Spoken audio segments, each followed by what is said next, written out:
मुझे पता है यशिका, कभी हमारे पास भी बहुत पैसा था, गाड़ी भी थी, सब था। फिर क्या हुआ भैया? कुछ नहीं, बस कल पापा के साथ बैठा था। पापा बता रहे थे, मेरे एक चाचा जी हैं, उनको बहुत जुआ खेलने की आदत थी, बहुत शराब पीते थे। अपने घर पे भी कभी ध्यान नहीं दिया, ना अपने बच्चों पे कभी ध्यान नहीं दिया। मेरे पापा ने उनका घर संभाला, उनके बच्चों को पढ़ाया, और यहाँ तक कि उनका कर्जा उतरवाते उतरवाते हमारा घर तक बिक गया।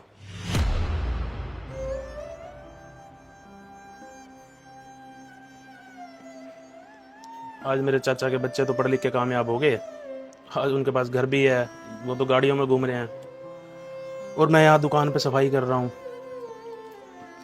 पर एक चीज़ बहुत बढ़िया हुई, भैया वो क्या अच्छी हुई?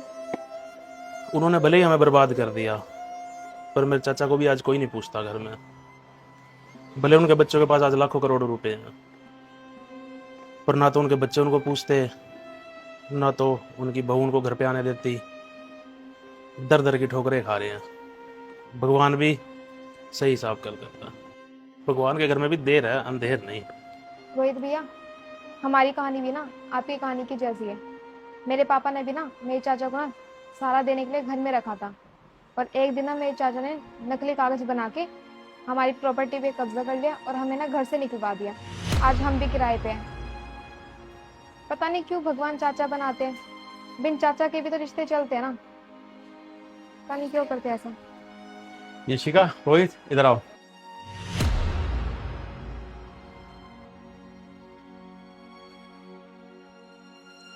चाचा की बुराइयां चल रही थी। नहीं भैया, बस जो जैसा होता है उसके बारे में वैसा ही बोला जाएगा। सही कह रहे हो। पता है क्यों? तेरी कहानी, इनकी कहानियां और काफी सारे लोगों की कहानी सेम होगी। किसी को चाचा ने धोखा दिया होगा, किसी को ताऊ ने धोखा दिया होगा। लेकिन ये धोखा देना क्या जरूरी है? अब देखो, तुम भी दो भाई हो, तेरे भी दो भाई हैं। कितना एक दूसरे से प्यार से रहते हैं, कितना मिलजुल के रहते हैं। अगर एक पे कोई है ना परेशानी आती है तो जान देने के लिए तैयार रहते हैं। ऐसा क्या हो जाता है शादी के बाद कि एक दूसरे को धोखा देने के लिए तैयार रहते हैं, बर्बाद करने के लिए तैयार रहते हैं। अगर ऐसा हो जाए ना, जैसे हम शादी से पहले रहते हैं वैसे ही शादी के बाद रहने लग जाएं, तो ये प्रॉब्लम कभी नहीं आएगी। लेकिन पता नहीं क्यों, किस वजह से हम बदल जाते हैं। अगर एक भाई का अच्छा काम चल रहा है और एक भाई का नहीं चल रहा, ये एक भाई ने उसकी मदद की है उसको संभलने के लिए कि कुछ कामयाब हो जाए, तो जब समझ जाता तो साथ क्यों नहीं देता? साथ देना चाहिए उसे, जैसे अब देते हैं। तुम्हारे चाचा जो है तुम्हारे पापा के भाई है ना, उन्होंने तो अपना भाई का फर्ज निभाया, लेकिन तुम्हारे चाचा ने नहीं निभाया। तुम्हारे भाई पे कभी दुख आया, तुम निभाओगे नहीं निभाओगे? उसका साथ निभाओगे ना? तो ये सोच क्या बाद में रहेगी तुम्हारी शादी के बाद? हो सकता तुम्हारी बदल जाए, लेकिन बदलनी नहीं चाहिए। अब देखो, तुमने बताया कि चाचा आज दर दर की ठोकरें खा रहा है, बच्चों के पास करोड़ों रुपया है, लेकिन आज दर दर की ठोकरें खा रहा है। तो ये समझो, ऊपर वाला जो है तुम्हें उसका जो है रिटर्न जरूर देगा तुम्हारी करनी का। तुम बेशक किसी को धोखा देके कितना ही पैसा कमा लो, कितनी ही जायदाद बना लो, लेकिन उसमें से तुम्हें कुछ नहीं मिलने वाला। आगे वाले छीन लेंगे तुमसे, और उनसे उनके आगे वाले छीन लेंगे, तो हाथ में क्या रहा? किसी कुछ नहीं रहा ना। फिर किस लिए अपनों को धोखा देना?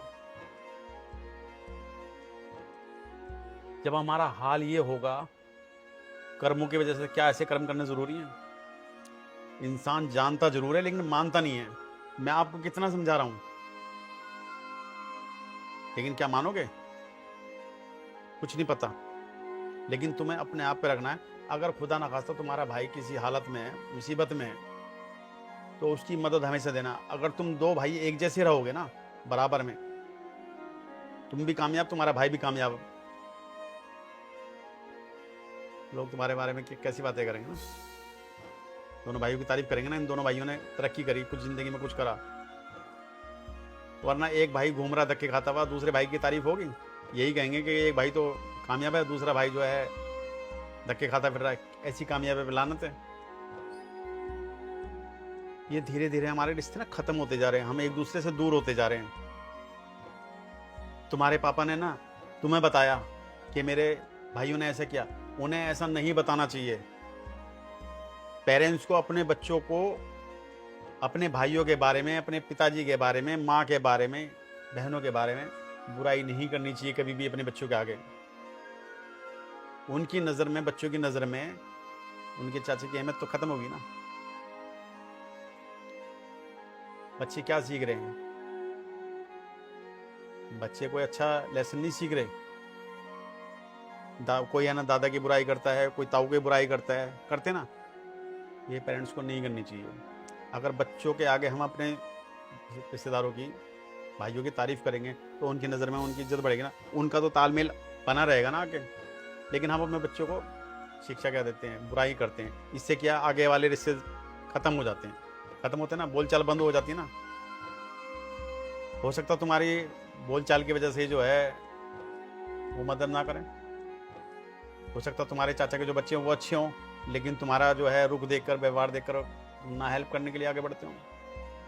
तो मैं तो ये कहता हूँ, जो हम पेरेंट्स होते हैं, हम हैं जैसे, हम अपने बच्चों को अपने भाइयों के बारे में, पिताजी के बारे में, माँ के बारे में बुराई ना करें अपने बच्चों के आगे। कम से कम उनके तो मन में इज्जत रहने दें उनकी, ताकि अपने भाइयों के साथ वो ऐसा ना करें। ठीक है, याद रखना, जीवन में अपने बच्चों के आगे, अपने माँ बाप की, अपने किसी रिश्तेदार की बुराई नहीं करनी है, समझे? लोगों ने ये चलन बना लिया है कि बच्चों के आगे रिश्तेदारों की बुराई करना। रिश्तेदारों को देख के बच्चे खुश नहीं होते ना आजकल। कोई बुआ को देख के, कोई चाचा को देख के, कोई ताऊ को देख के, क्यों? सिर्फ उनके पेरेंट्स की वजह से। क्योंकि उनके पेरेंट्स ने दिमाग में इतनी बातें भर दी हैं, तेरा चाचा ऐसा, तेरा ताऊ ऐसा। नहीं करो यार, चलो ध्यान रखना तुम आगे।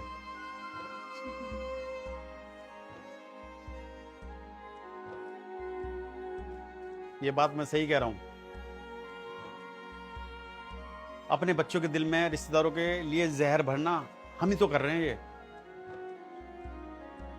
मैं गलत बोल रहा हूं या सही बोल रहा हूं? अपने कमेंट करके जरूर बताना है कि मैंने गलत किया, सही किया। आपके कमेंट है ना मेरे लिए बहुत ज़रूरी है। आपसे मैं बहुत कुछ सीखने को मिलता है। बहुत सारे लोग कमेंट करते हैं, मैं पढ़ता हूँ उनकी कमेंट और बहुत कुछ सीखने को मिलता है उनसे भी। इस बात को ना ज़्यादा से ज़्यादा फैलाएं मेरे लिए, अगर आपको बात ठीक लगे तो। जय हिंद।